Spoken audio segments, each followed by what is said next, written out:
સમાચારમાં આગળ વાત કરીએ કડીની તો કડી તાલુકાની મામલતદાર કુમારી માઝી પટેલ સામે જે મનમાની અને મનસ્વી વર્તનના આરોપો લાગ્યા છે, ત્યારે અરજદારોના કહેવા મુજબ તેઓ પોતાના મરજી પ્રમાણે કામ કરે છે અને માત્ર રાજકીય વર્ગ ધરાવતા લોકોના કામને મહત્વ આપે છે।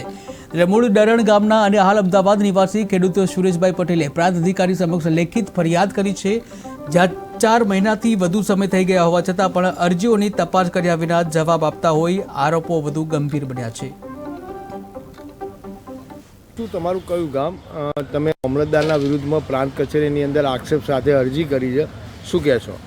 મારું નામ સુરેશભાઈ બચુભાઈ પટેલ, હું દરણ ગામનો રહેવાસી છું।